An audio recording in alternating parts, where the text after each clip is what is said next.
Today we'll be discussing on growing ingredients in harmony with nature.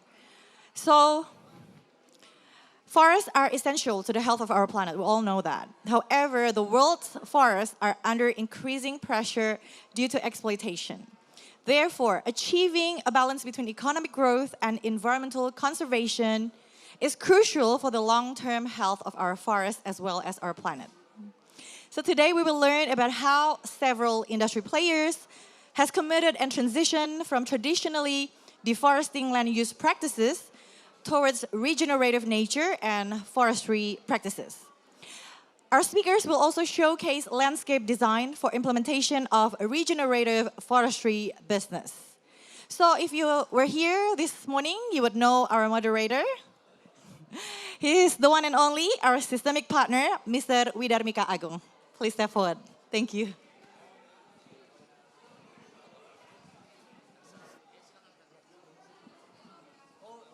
Test. Hello, good afternoon, everyone. Great to be here. Second last session, 10th day at the COP. So tonight we're going to speak about, producing ingredients in harmony with nature. To open these sessions, we have Pak Agus Dirjen from Ministry of Forestry and Environment. Before we start this session, I would like to invite Pak Agus to share a keynote with us. And then we will have 5 panelists that will share a lot of insight from the supply side as well as the demand side and how to basically source regenerative products that is positive for nature from the forest. Pak Agus, the floor is yours, please.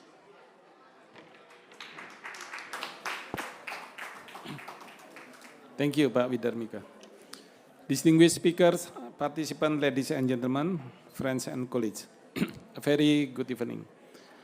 First, please allow me to deliver my highest appreciation to all panelist speakers, to my colleague, Pak Dadan Kusdiana, Director General IBTKE, Ministry of Energy and Mineral Resources, or his representative, Pak Suarsono Darmono, Acting Group Chief Power Plant Operation Officer of PT LP Salak, Pak Okim Murazawa, SVP Research and Technology Pertamina, holding on technological development for maximizing geothermal potential, and also all distinguished participants. Distinguished guests, ladies and gentlemen, as already stated by Her Excellency Professor Siti Nurbaya, the Minister of Environment and Forestry, mentioning that with regard to the Indonesia's enhanced NDC or ENDC, the document reflects updated policies, action, and implementation of NDC with additional target contributed and agreed by all sectors in related ministries and involve participation of subnational, private sector, and local communities. Indonesia also considers adaptation as important as mitigation, as clearly portrayed in the document on enhanced economy, social and livelihood, ecosystem and landscape resilience. In the enhanced NDC, Indonesia updates, among others, its policy on voluminizing 2030 as the basis toward alignment to long-term strategy of low carbon and climate resilience 2050 with a vision to achieve net zero emission in the year 2060 or sooner. Enhanced NDC shows Indonesia enhanced commitment through increasing greenhouse gases reduction target, improving programs, strategies and action in mitigation, adaptation, transparency framework, and arrangement for means of implementation, including through carbon pricing. Distinguished guests, ladies and gentlemen, there are some challenges in practice to expanding renewable energy industry. There are multiple challenges that hinder renewable energy exploration that require support by all stakeholders. In terms of financial investment, there is an example of challenges in the exploration stage of geothermal energy in identifying and exploring a new site. one well drilling of geothermal power. It requires capital expenditure up to and approximately around 5 million US dollar. If succeeded, it could help Indonesia to reach its net zero goal, but if not, then the capital investment is considered loss. Furthermore, in terms of ecological aspect, geothermal energy is also facing another challenge.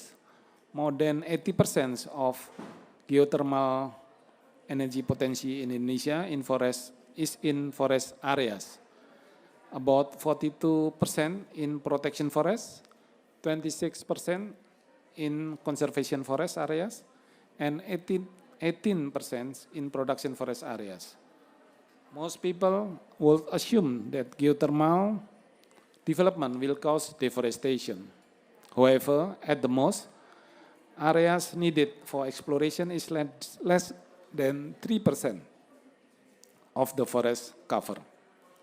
This is because the land usage is only required to build the power plant and build road infrastructure to accommodate the exploration process of identifying geothermal potential below the surface. The Ministry of Environment and Forestry is expecting that geothermal development becomes solution in providing clean energy resources with low ecological impact on the environment. Moreover, economic value that generated from geothermal is expected is not only economic generation, as well as for supporting the initiative to achieve net sink condition for the forestry and other land use or value sector as described in the operational plan of Indonesia value net sink by 2030.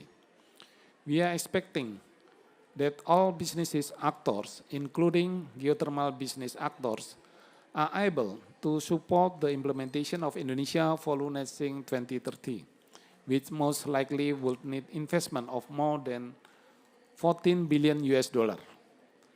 Based on our projection, this investment will be utilized for, first, 7.59 billion US dollar for reducing deforestation and forest degradation. Second, 5.47 billion US dollar for plantation forest development.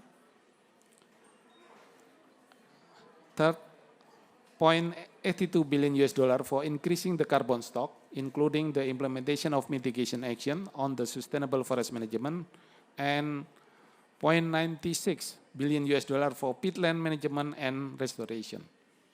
Distinguished guests, ladies and gentlemen, to conclude my remarks, I hope from this panel discussion session we could learn the best practices in geothermal energy development in Indonesia. How geothermal can become an alternative-based solution in providing clean energy while conserving the forest and environment. I wish you all to have a fruitful discussion. I thank you. Terima kasih. Thank you, Pak Agus. So, Pak Agus is very instrumental in pushing for the legal framework for multi-use business license in Indonesia, and that has allowed the private sector to actually think more broader business model that allows to bring more investment into the forest or to standing forest, yeah, Pak Agus. So thank you for your work. And now, I think before having the panelists, just to, since it is the afternoon, right, already, just want to check a raise of hands, who amongst you enjoys coffee? Coffee? Yeah, maybe not now, or maybe now. Maybe now. So, but you know, has nothing to do with the speech. It's really just to set a context that, you know, I learned about this one particular coffee brand called Slow Coffee. And this particular coffee brands, in every kilo of coffee that you get from them, you can actually claim that it absorbs about 3 kilos of CO2 because of the way they operate, that they convert monoculture into an agroforestry methodology. So it's one example among possibly many examples whereby, you know, a commodity, if you produce it properly, it can be a solution for climate as well. And today we'll have 5 panelists. I think 2 panelists will share from Indonesia, will share from the supply sides. And then we'll have 3 other panelists, distinctive panelists that will share from the demand side, right? So I will firstly call to the stage Pak Silverius Oscar Unggul, or we know him as Pak Onte. Round of applause. Pak Onte is Deputy Chairperson for the Environment and Forestry in the Indonesian Chambers of Commerce. And for those who's probably not following, Indonesia Chambers of Commerce is really the official voice of Indonesia's business communities. And it is quite an example of ambition whereby usually the position of in the environmental and forestry and the chambers of commerce usually being filled by people with more professional background in forestries, whereas Pak Onte came from social entrepreneurs and environmental background to really set a stage on the ambitions to basically set a much higher sustainability agenda. And now, the second, I would invite to the stage Ibu Dian Novarina, Vice Chairman for the Multi-Business Forestry from the Associations of Indonesia Forestry Concessionaires, or APHI. And it is very significant because APHI covers 35 million hectares, Ibu, roughly, right? Can be a little bit bigger. So very significant, and also kind of working with Kadin in establishing the sustainability kind of roadmap. And from the demand side, we have, I will first invite, check if Gavin Hollett from Manager of Supply Chain Investment in Lush is online. Hi, Gavin. Can you hear us well? Yeah, I can hear you perfectly. Okay, fantastic. And thank you for joining us very early in Vancouver. I guess the coffee topic fits very well. So yeah, but you look very well. Thank you for joining us. And then I would like to invite Angela Pinati Negret. Is it properly? So Sustainability Director from Natura & Co. I think some of us are, I think I see many Indonesians, some of us is familiar with the Body Shop brands, right? And Avon. I think Natura represents Avon and Body Shops. And last but not least, we have Michael Santos, Senior Director of Sustainability at Bunge. Is it the proper way to say the company? Okay, it's not. It's okay. Probably not appropriate, but it's okay. So, great. So, with the 5 panelists, I think we will start with Pak Onte. To start, Pak Onte and Ibu Dian will share kind of their presentation materials, and then we'll go to Gavin, and then Angela, and then Michael to also share their initiatives on sustainability. So I think without further ado, I'll give the floor to Pak Onte to share the initiative from Kadin. Please, Pak Onte. Thank you. You want to stand on? Thank you. Thank you, Mas Widar, for the time. I will present to you Indonesian Regenerative Forestry Business Update. Ini update because we pledged in Glasgow at the first time, and then we update in Dar el Sal. It's very difficult, sorry. And then now we update here. But this is the initiative of Indonesian Chambers of Commerce to grab the opportunity from the government of Indonesia, because in Indonesia now is a huge opportunity, because if you have permit for the forest concession, you only do one thing. Let's say only timber, but you can do the others, agriculture or something like that, no. But the government now give the multi-purpose businesses license, so now we have opportunity to do many things in our concession. So that's why Indonesian Chambers of Commerce with the APHI doing things to make this, because we want to working together, yeah, between businesses in Indonesia. So this is the roadmap. I think 2022 to 2023 now, we're creating an enabling condition. We're working close with the government to make sure we can develop the good policy to implementation this, because the regulations are there, and then there are many following policy. We're talking with the government to make sure this opportunity can be there. And then we bring this working together, the opportunity, multi-purpose forestry to become a major project for the next president of Indonesia. So in 5 years, we already put this as one major project for our next government, next president for 5 years. And then now also, we ready to piloting. Piloting, we have 7 concession in Indonesia to ready to pilot the things about regenerative agroforestry.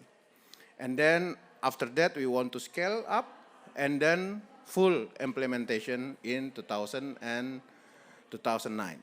This is the situation of Indonesia. Maybe Ibu Dian will explore more.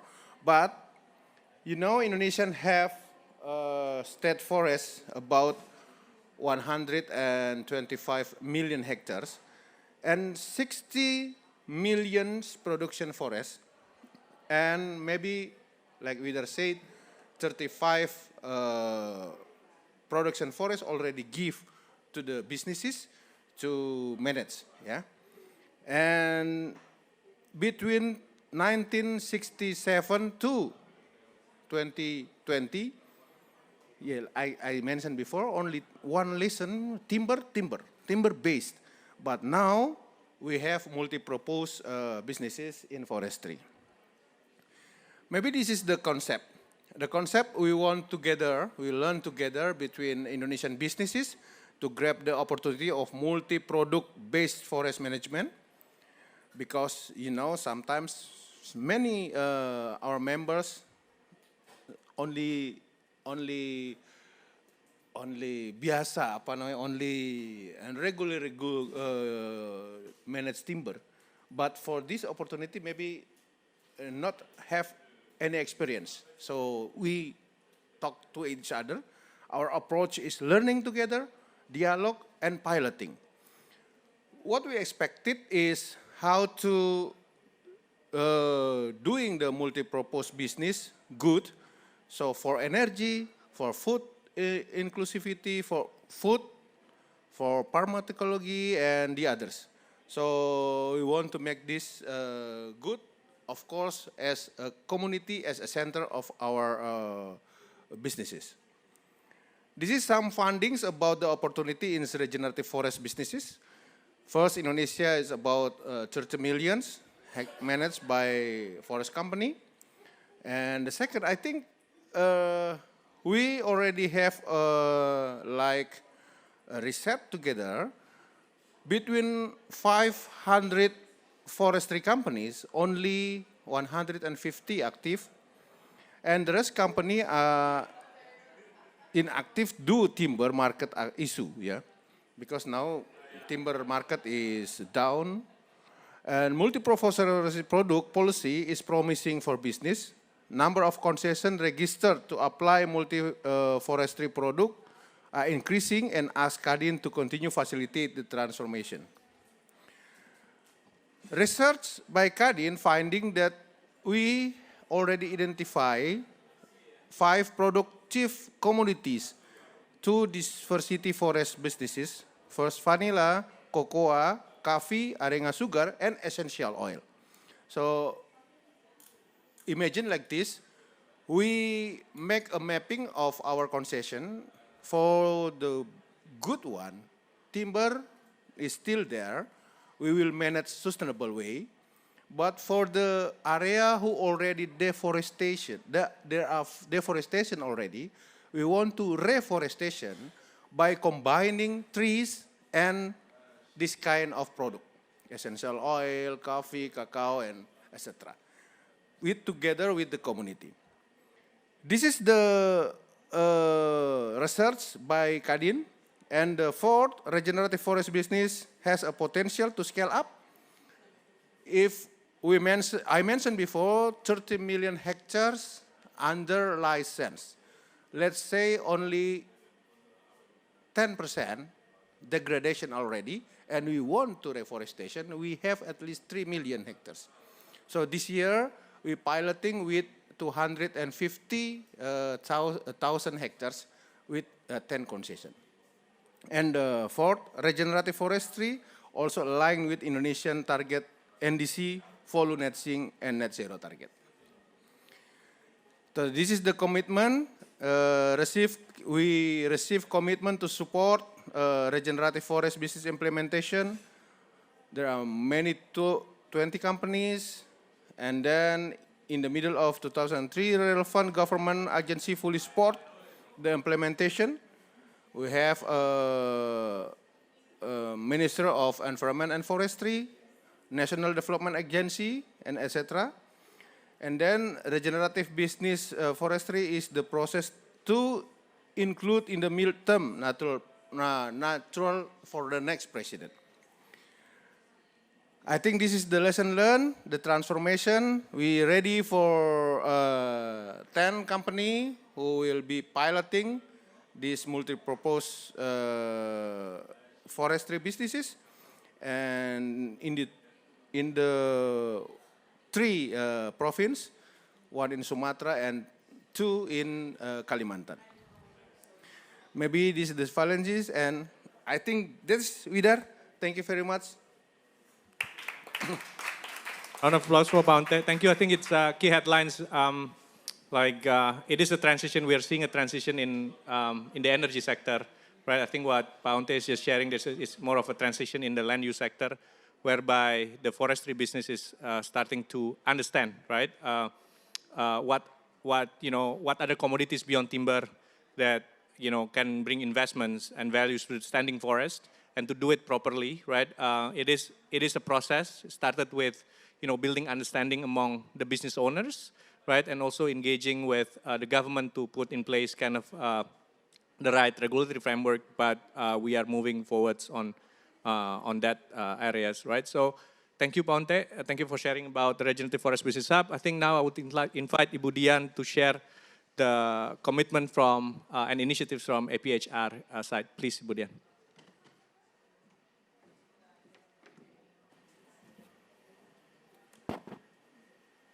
Good evening.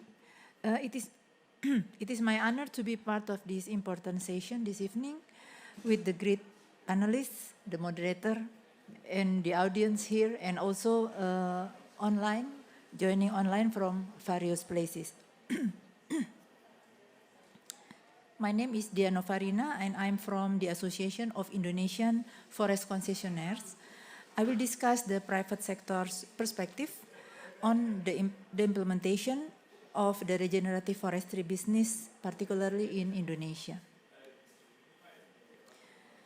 The regenerative forestry business in Indonesia is implemented through multi-forestry businesses or multi-usaha kehutanan in bahasa Indonesia to strengthen sustainable forest management practices. From an economic perspective, implementing this concept will increase forest land productivity through various product or commodities, including timber, non-timber forest product, and environmental services by utilizing forest land and space. From the perspective of social, its implementation will play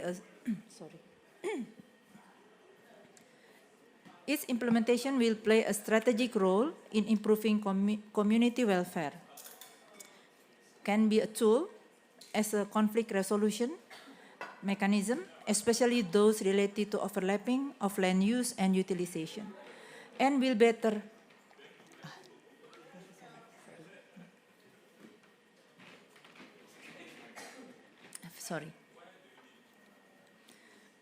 and will better, as a conflict resolution mechanism, especially those related to overlapping land use and utilization, and will better guarantee the community access to forest utilization through social forestry scheme or forestry partnership.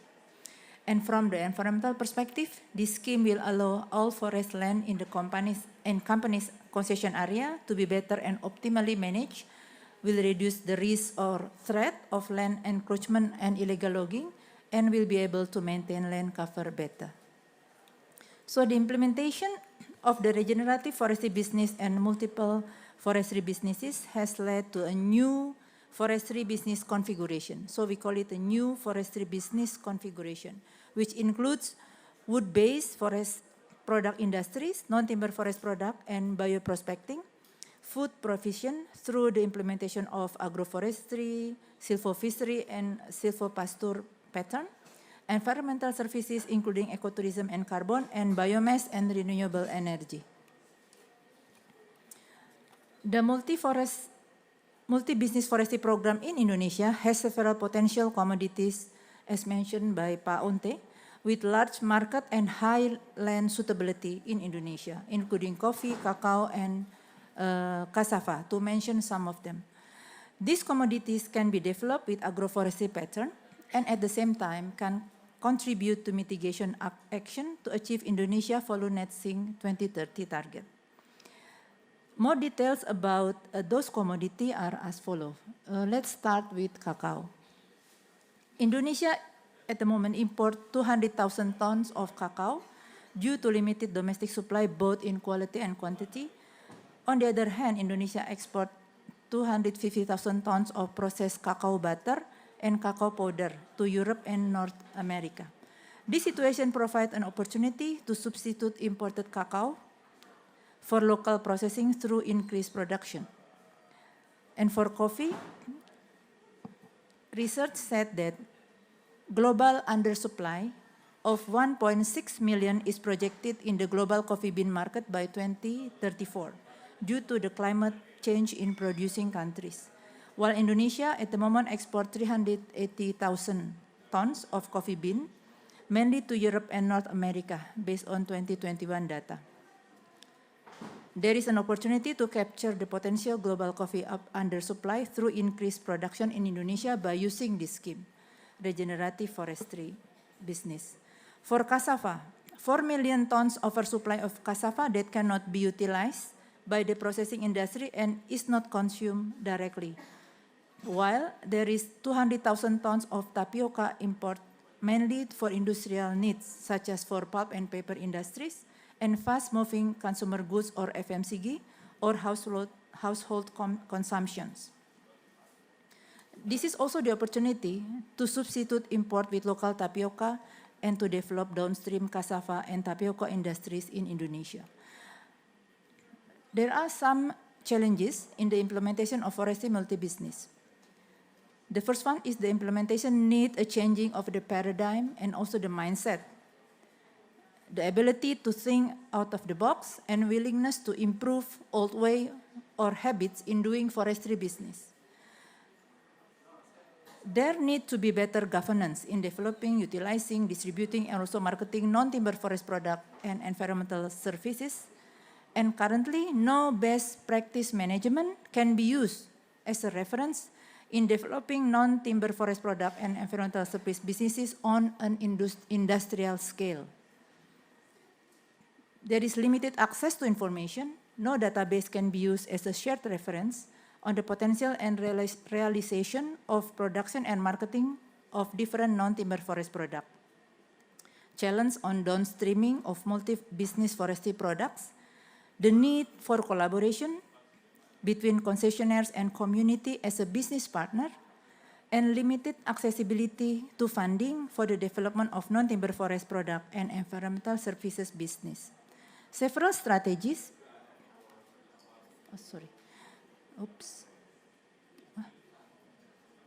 Sorry, Mas.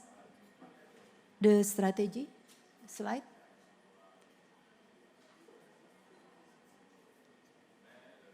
Next. Yeah, sorry.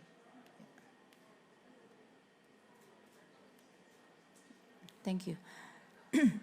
Several strategies can be done to overcome the challenges mentioned earlier, namely, to implement multi-forestry business integratedly with national program development, such as energy independence, or in Bahasa Indonesia it's called Mandiri Energy, food security, and regional development programs.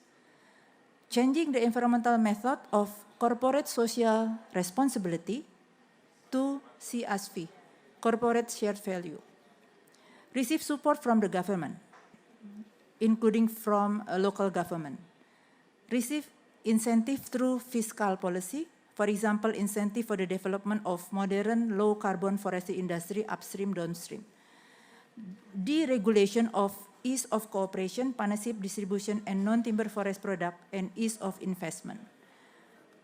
Number 5, development of landscape management model, then strengthening open market, and then the last one is development of an integrated forestry multi-business model through upstream, downstream integration of non-timber forest product to increase the added value of the forest product. In conclusion, I want to say the following. The concession licenses holder at the moment must be able to thoroughly map the potential of multi-forestry business development in their working areas.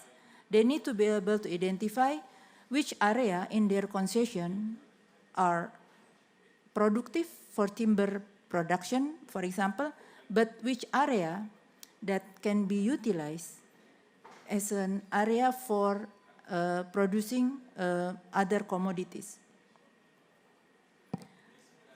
Multi-business forestry and implementing the regenerative forestry business concept shift the pattern of forestry business in Indonesia already from timber management to landscape or forest management beyond timber. Forestry multi-business improve the company performance, community welfare in and around the concession, increase production and added value of non-timber forest product commodities, potential for processing industry development, growth of new economic centers, and other multiplier effect. If the value of forest land increase, it will prevent the conversion of forest land to other non-forestry activities and avoid deforestation. Kadin, or Indonesia Chamber of Commerce Regenerative Forestry Business Hub, has played an essential role in helping forestry businesses to make fundamental change in implementing the new business model. I want to congratulate Pak Onte and his team for this initiative. Thank you.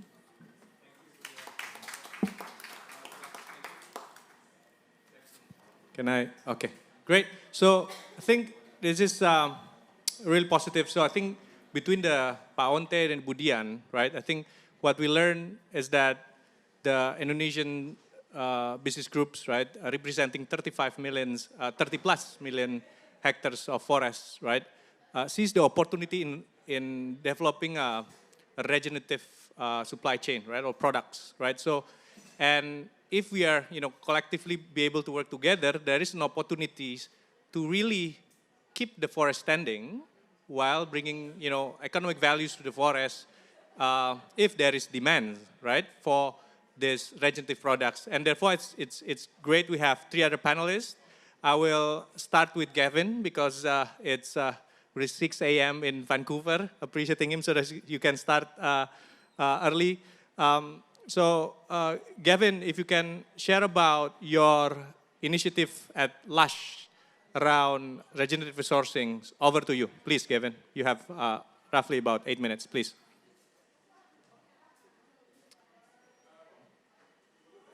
Sorry, we still cannot hear you. Are you on mute? Or can I check the... I'm right. off mute. We can hear you well. Perfect. Okay, great. I had sent through some slides. I don't know if there was going to be some support with that. Yes, can we have Gavin's slide on the presentation, please? I see a thumbs up. It's, wait for a little bit. It's going to be... Yeah, and then I'll just say click through the slide, please. Yes, no worries. I'll be quick, don't worry. 6 minutes. Can we ask for help on the slide, please? Okay, we have There we go. the slide Perfect. on. Over to you, Kevin. Thank you so much. It's a pleasure to be here. Before I start, I would like to quickly acknowledge that I'm calling in from the unceded territories of the Coast Salish people, who at the hands of the Canadian government were organized into 3 bands, the Musqueam, the Squamish, and the Tsleil-Waututh, which is commonly known as Vancouver. So thank you so much for this opportunity and to present a little bit about what Lush has been trying to do and our strategy. Just a quick intro into me. I've been at Lush for 10 years. My name is Gavin Hollett, and I manage our strategic investments in our supply chain. Most of my 10 years at Lush has been spent in various communities across the world, really trying to understand what it looks like on the ground, on a community level. What does it mean to work in a regenerative supply chain? Quickly, just Lush as a business, and this is what this slide says. Our goal as a business is to try to leave the world lusher than we found it.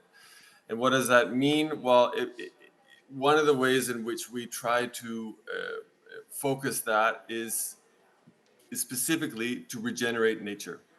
Okay, and obviously there are many ways to do that, but throughout our business, but a huge part of it is through our sourcing.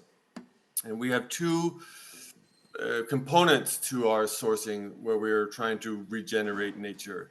One of it, of course, is our day-to-day buying, our purchases, which we call our ethical buying. And so that's constantly trying to do our best to work with suppliers, producers, to provide a market for the most ethical products produced.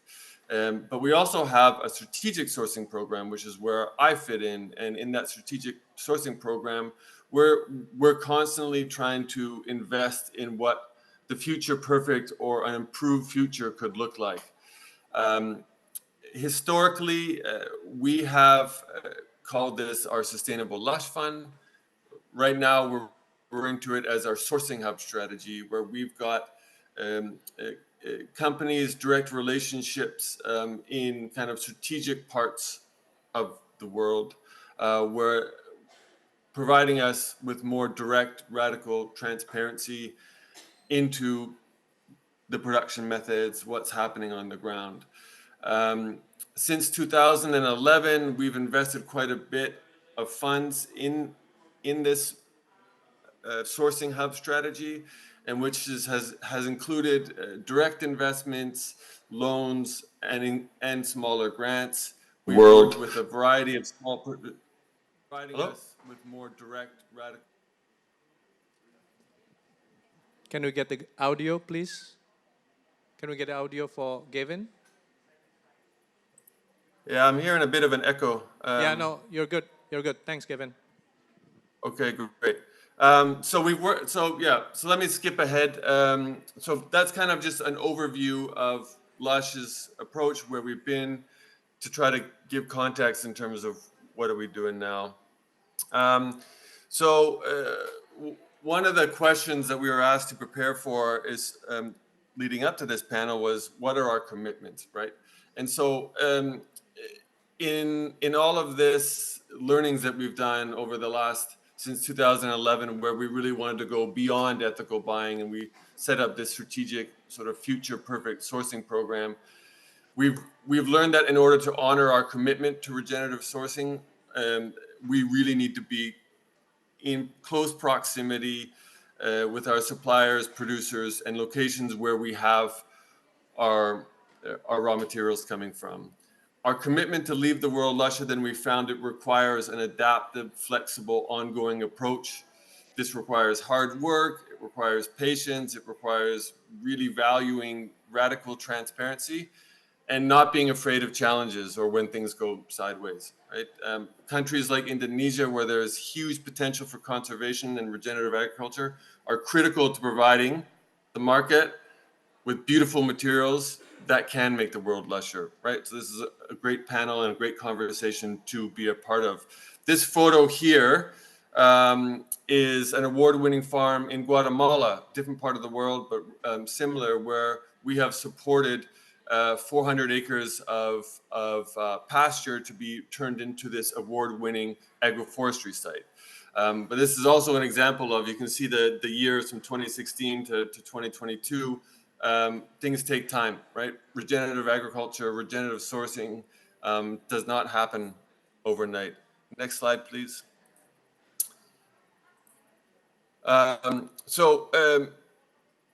I'd like to specifically share some actions to help scale regenerative value chains. It's really important that we're all open to collaborating with other entities in the same space. We shouldn't be trying to reinvent the wheel. There are many versions of activities out there, and it is important to align and collaborate in order to move forward in a meaningful way. What we say at Lush internally is put the ego away. You know, it's not about what we want, it's about something bigger than that. It's really important to seek out win-win relationships that ensure that the work endures rather than that the work fits into a predetermined box of what success looks like. And of course, what success looks like will change and evolve over time. It's really important to look at the long term when evaluating if the return is worth it. Short-term targets may be a distraction from actually achieving what we're trying to do. And success will likely be tied to scale, right? And we've heard about these large numbers of huge areas of forest, of land available to be supported in meaningful work. And that really requires, like I've mentioned, mutually beneficial relationships throughout the operations. Market diversification is important, but really it's about the needs of the community, the environment, and the market need to be aligned. A great example of what a forestry business can do to align with a customer like Lush is actually a business in Indonesia called ForestWise. They're also supporting existing standing forests where they're working with wild harvested materials. And we source Elipe butter from them.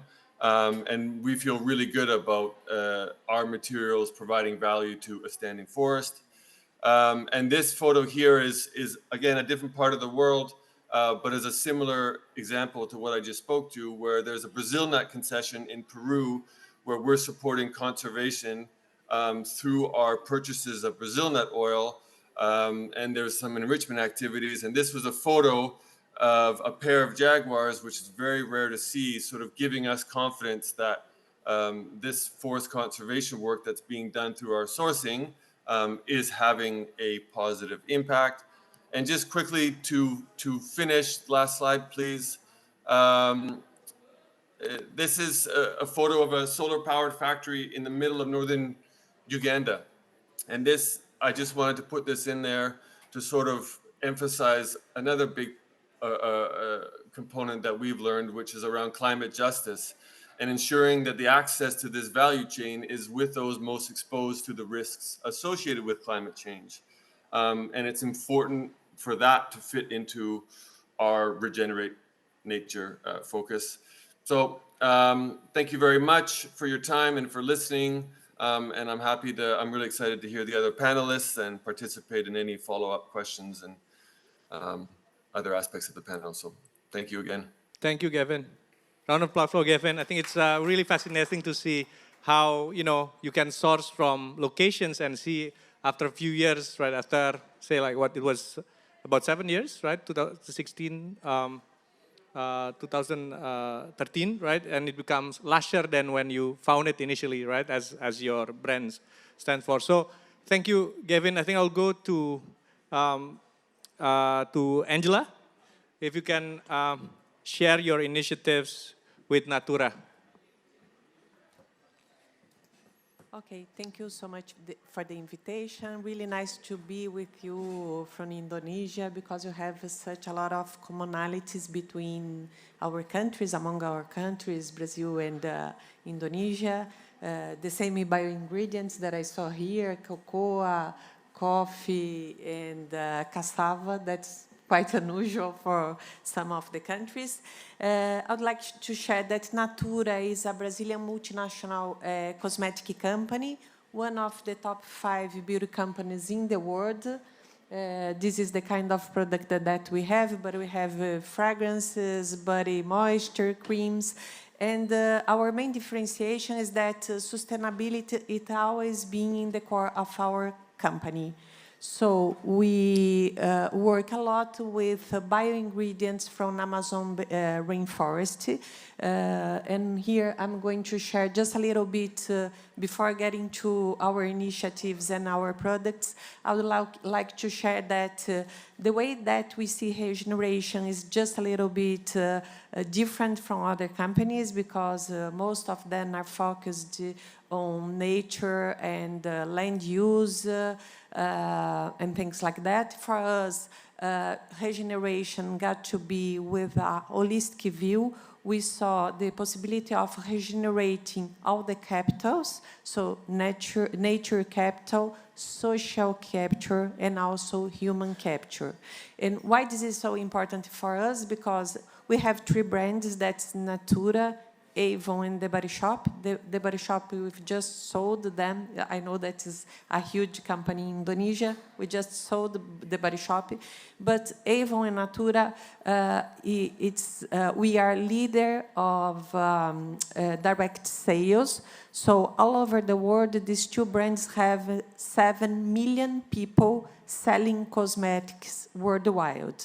So the regeneration of social or relationship is super important to us, because we can help with living wage, human development index for all those peoples of our network. But going into the concept, we say that the sustainability approach is not a solution anymore for the world, because we are facing currently almost 8 wars worldwide.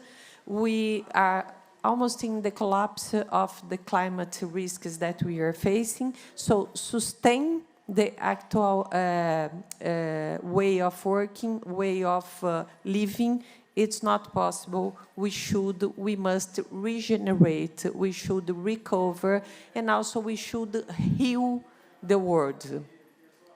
So for Natura, regeneration is a dynamic process of restoring life in individuals, relationships, and nature, and the relationship between them. Each one by cultivating relationships based on mutual enrichment, recognizes themselves as part of a larger system. This is the core of regeneration for us. And then, and we have this very usual, this is from the beginning of Natura, that's well-being well. That means the relationship with itself, the individuals with itself, with others, and with nature. And by going through this process, I would like to give you the examples that we have in nature, because then we think we have lots of commonalities. As I told you, sustainability was always in our core. We work with bio-ingredients for Amazon rainforest, developing cosmetic products, and I have a cream there. We work with 42 communities and 10,000 families within Amazon rainforest. From these families, we buy the seeds, and sometimes we buy the oil, because we implemented the small factories in the communities for them to process the oil. And the second major initiative that we have regarding regeneration is that, as everybody knows, the cosmetic company uses a lot palm oil, and palm oil is a raw material that's when it's based in a plantation system, in a monoculture, it has devastated a lot the forest. So we've researched the agroforest system for the palm oil for 15 years, and we had a very good productivity of the palm oil. So now we are just in the moment of scaling up this agroforest system for the palm oil. We have almost 200 hectares of palm oil. Next year, we are going to reach 500 hectares, and we have a plan to achieve 40,000 hectares of palm oil to have the whole volume that we consume in Natura from agroforest system. And besides that, we are working very hard with our organization called the Union for Ethical Biotrade to have the regenerative certification for the bioingredients of Amazon rainforest, such as the Brazilian nut, the Tucumã seed, passion fruit, that's another active.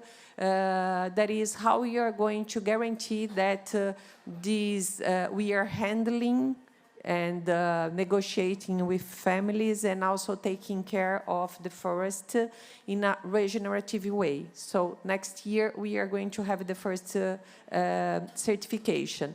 And besides that, we are going to have the same certification for the agroforestry system for palm oil and also for the organic regenerative alcohol that we use to produce our fragrances. Within that, Natura has already conserved more than 2 million hectares of Amazon rainforest, and we have an ambition to achieve 3 million hectares protected up to 2030. So I would say that these are the main initiatives that we have regarding regeneration. Let me just see. And we use a lot. So we have lots of research based on traditional knowledge, but we also use a lot of technologies. So Tucumã, that's the example of that moisture queen, is a native species from Amazon rainforest, but this raw material enhances almost 80% of the production of hyaluronic acid in our skin. So we combine traditional knowledge with technology to bring the best cosmetic products to the world. And to close the presentation, I'd like to show this is a very new release. This is the Brazilian nut that we are going to have the WBT certification. It's a moisture cream that you receive this in a very small bottle of 30 ml. We use 100% of the plastic of this packaging. It's collected from Amazon rivers. 81% of reduction in the use of plastic because I'm selling just the concentrated product, and the consumers are going to add water in their houses, and they will have this bigger bottle to use the product. With this, we reduce the waste regeneration. We have 10 recycling cooperatives working in this process, 20% fewer greenhouse gases, and 70% fewer trucks for transporting in the whole chain. And with that, I close my presentation. Thank you so much. Thank you so much. It's inspiring. You see, also feel like, as a consumer, we also have power to choose the right products so that it has also positive impact to the forest. Amazing, right? Agroforestry, palm oil, working with, bio ingredients, multi of them, and working with communities directly. So thank you for your presentations. And now on to Michelle. I think I've been calling your name. I address you as Michael. I think I just look at it. Is it Michelle? Is the proper one? Okay, please, over to you. As long as you call me, that's okay. Please. So good evening, everybody, and thanks for staying here at this hour. So kind of end of the day. Thanks again for the invitation to be here in this very, very nice venue. The objective here is to show a little bit about what the companies are doing to fight deforestation in a different landscape. So this is not about Indonesia, but this is about global companies working together to prevent deforestation in very sensitive biomes. And let me give you an example of the Soft Commodities Forum. So I work for Bunge. Bunge is a company kind of about 200 years old around the world, global company. And we are leaders in soft seeds. We also work with palm and other commodities. We do have our non-deforestation pledge to be deforestation free by 2025. So this is something that we are working on since 2015. And the most important thing is that you have to engage. You cannot work by yourself. You cannot work alone. So in the Soft Commodities Forum established back in 2018, all the companies have to have some kind of a similarity for policies. All the companies should be fighting deforestation, and that's what we are calling for the sector. So working alone will not work, right? So we have to bring the others. So all the other companies are working effectively to fight deforestation. We have figured out what are the most sensitive areas in terms of soft commodities. And the engagement is to bring higher traceability and engagement with indirect suppliers. Once you define what is priority, in our case, we have defined where deforestation is happening, so we could cover over 60% of where deforestation is happening in the Cerrado biome in Brazil. Brazil is a very large country, it's a continental country, and Cerrado is not like a rainforest, it's more like a savanna-like vegetation. For the rainforest, where our colleagues from Natura could show how they were working together with these communities, we have a moratorium. So there should be no deforestation for soybean purposes in the rainforest of the Amazon biome. But Cerrado, which is more a savanna-like vegetation, has been somehow subject to agricultural expansion. So what is the problem? The problem is that it's not because it's not a rainforest that is not important. In terms of biodiversity, it's really important. We are working with farmers, and they own the land, and they have the legal right to clean the area for agricultural purposes. So it's not an easy thing for you to convince somebody who has bought the land, who owns the land, to stop having land conversion. So in the Soft Commodities Forum, the main players, the ADM, Bunge, Cargill, Cofico, LDC, and Viterra, all global companies working in the Cerrado fiercely to adopt best practices, are implementing three-step approach. The first thing is to monitor land use. So we are putting together what are the best indicators for us to ascertain that deforestation is not happening, that conversion is not happening, and how companies could show progress. Engage stakeholders, because it's not only about ourselves again. There are many other companies in there operating that do not have any pledge at all. And we also have to engage our indirect suppliers. So we do buy from farmers directly. We call them direct suppliers. But we also buy from a multitude of indirect suppliers who for themselves buy from farmers. And finally, think about transformed landscapes and what are the best projects and approaches that we could have commonly to integrate and have the best engagement with the farmers. We have a progress report, so if you have more interest, please visit the website of the World Business Council for Sustainable Development. Soft Commodities Forum is under the World Business Council, so I'm here representing this group today. Our major step is to engage the indirect suppliers, get the right traceability level, so we do have very high traceability standards for our direct sourcing, and have finally integration with the consumer-facing brands. So those that are, the major food companies in the world, they are most likely buying from these companies. They have their own pledges and commitments. They do not want to be connected with deforestation and land conversion. So working with us is the best way going forward. The objective here is to present briefly one of the initiatives that we have and that we believe that other companies could also support, and that could be expanded over other geographies, such like, Indonesia and Southeast Asia.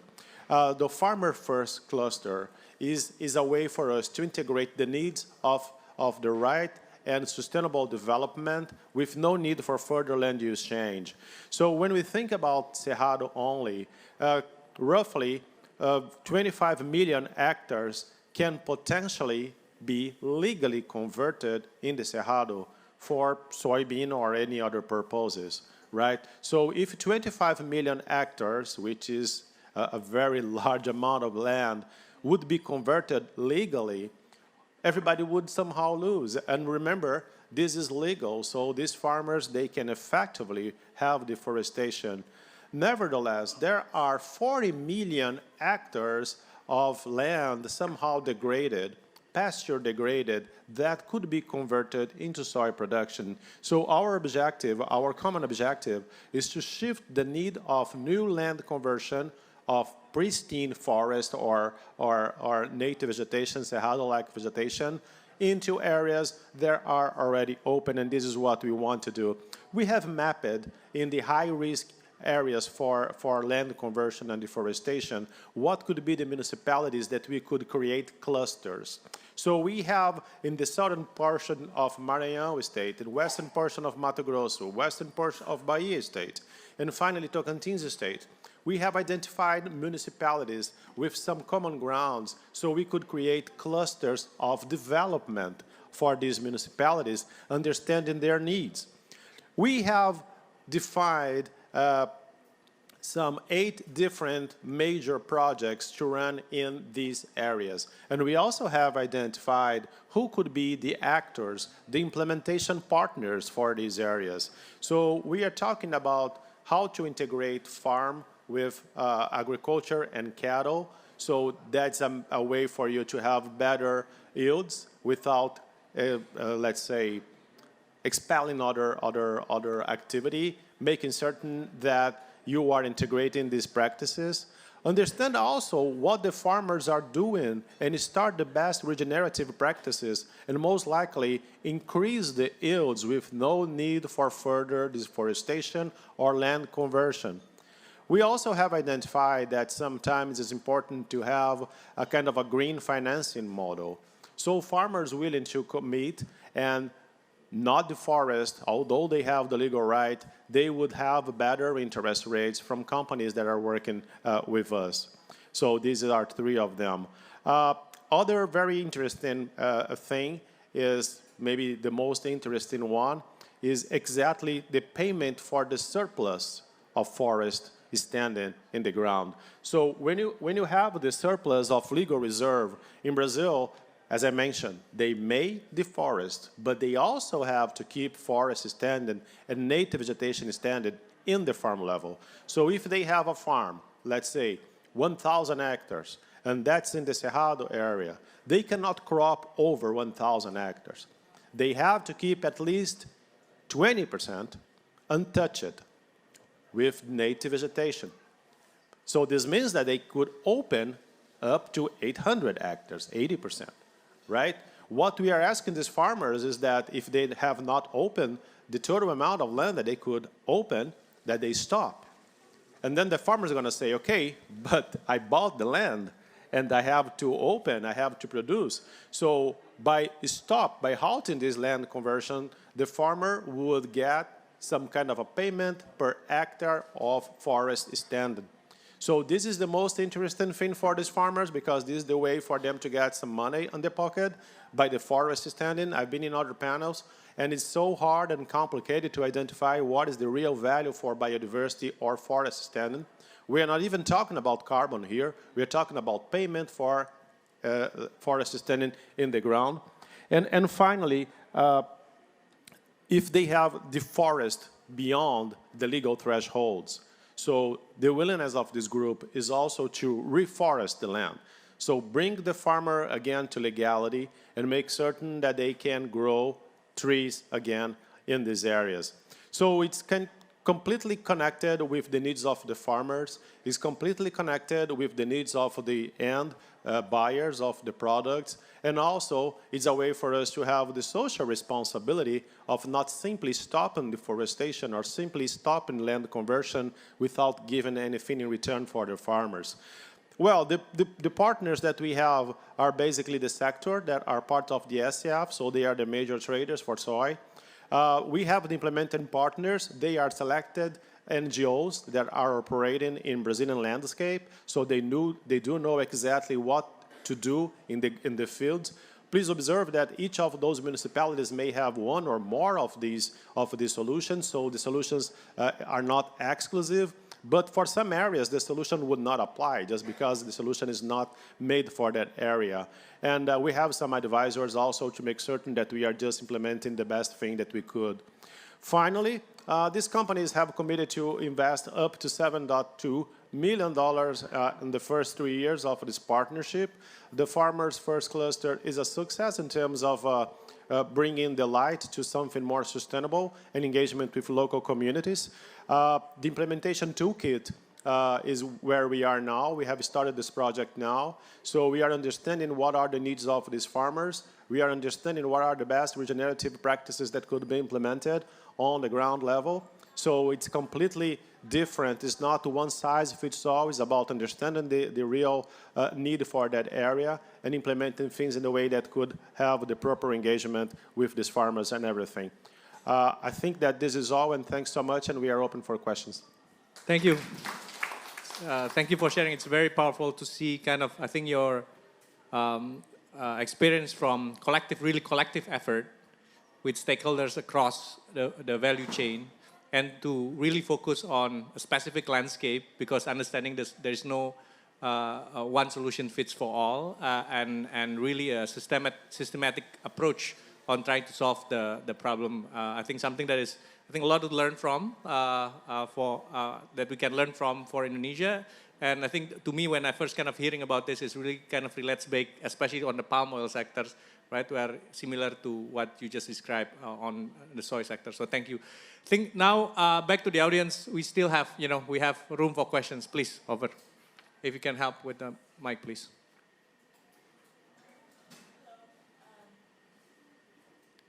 It's okay, I think you can try it again. Yeah. Your name, and can we have the mic for the audience, please? Hello. All right, so my name is Ray. I've had an amazing opportunity to live in Indonesia, specifically Sumatra, for the last year. So my question is for the Indonesian chairman and deputy on the panel. I'll get straight to the point. Something I find quite interesting is that you had mentioned in your talk of how you want to reforest a lot of the areas in Indonesia as part of your sustainability development. But to me, it seems more logical to limit the amount of permitting that you're giving to companies for logging. So my question's a little bit more direct. And so I'm asking, how are you preventing the corruption that seems to bleed into the Indonesian government of giving permits to companies into areas like Siberut, known, UNESCO named it as the biosphere reserve for its rich forests and biodiversity, without giving any regard to the indigenous people of Mentawai there. And that permit was approved July 2023, this year, just a few months ago, without the rights and the approval of the people in Mentawai. So I guess my question really is to you, why are you continuing to allow further permits instead of working with the land you've already allowed for permits, working towards getting it more efficient? And what are you doing to prevent corruption from not allowing the indigenous people to truly have a voice in their land? Thank you. Thank you for the question. I guess, I think on the permits, I don't think, I think what you can share, Paunte, on the permits, I think it's from the government side, but maybe you can share kind of your perspective on, especially around how to address the voice of the indigenous people, please. Yeah. First, I think for us, Indonesian Chambers of Commerce, the sustainability, the inclusivity is our priority. Of course, we know there's a long way to go, but we start the first time in the Indonesian Chambers of Commerce. The tagline is inclusive and collaborative. And one example of the inclusivity is Indonesian Chambers of Commerce choose me as a vice chairman for environment and forestry. Myself, maybe 25 years, I'm an NGOs. I'm a social entrepreneur. I'm a Asoka fellow. I'm a SWAP Foundation fellow. I'm a young global leaders of World Economic Forum. And about that, myself, working with the illegal loggers, illegal fishermen, to transform them, become a sustainable forest management with FSC certificate. We are the first FSC stakeholders in Indonesia in 2005. And all of them, all the cooperative member, if the illegal loggers before, and we transform. And the businesses is going until now. And because of that, Indonesian Chambers of Commerce want to be inclusive, want to include all the stakeholders, all people working together to better Indonesia. So now I am the leaders for the forestry section in Indonesian Chambers of Commerce. And I bring the spirit of collaboration. For us now, the people is the central. One concession, I think many concession now in Indonesia, we follow the way the indigenous people way. One concession is Indonesian Chambers of Commerce pilot project in East Kalimantan. We're working closely with the people there. We're working closely with NGO there. And we built the monitoring system of the forest together, but we ask the people to lead us, lead the company, because they know the forest. This is new in Indonesia. I know exactly. If you want to bad story, maybe you will found bad story anywhere in the world. But I'm here to say to you the positive story from Indonesia. No all bad story from Indonesia. We have so many things good in the ground, but never capture. Because for many people, eyes, they are always looking for our negative. Negative everywhere. But let me share about the positive things now. Indonesian Chambers of Commerce, we do. We know exactly there are many things happen. But we know exactly we want to go to that direction. Of course, it's a long way to go. But believe me, we're working hard for that. With all due respect, I appreciate the good spirit, but I guess my question is more, what are the tangible ways in which you're actually giving protection to the indigenous people with their forests? We are working together now, yeah.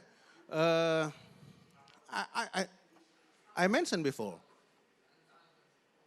about the indigenous people. They are the heart of our business now. We working together. We doing business together. That is the way we doing now. We try hard to do that. And yeah, I think we can show many examples of that, yeah. Now how businesses working together with people, because we know, in businesses we know, if we are not doing that, we will left behind. Who will buy our product if we ignore indigenous people? If we make not good harms with our nature, nobody will buy our product. We know that. We know that. And if we not working with indigenous people, who will give us investment? Nobody. Because investment now need proof that us doing well. We know. And we want to do that. Again, it's hard, but we on the way to go now. Yeah. Believe us on that. So thank you for the questions, and Paunte, thank you for the answers. Do we still have, I think we are off time, right? I think good discussions. I think to conclude this, I think it's very clear that I think one is sourcing has a powerful source to heal the nature we've seen from all our kind of presentations, right? We know that it is a journey, right? It is a journey. We are moved from A to B. There is a potential to scale that impact from sourcing, from consuming. And again, going back, it has a healing potentials. And I hope this discussion today is the first discussion, right, for potential follow-up, so that there can be a collaboration from the demand side and the supply side in Indonesia, so that we can together kind of unleash the potential healing power of sourcing to nature. Thank you, everyone. And if there's any question, we can always take it offline. Yep. Thank you so much. Have a good evening.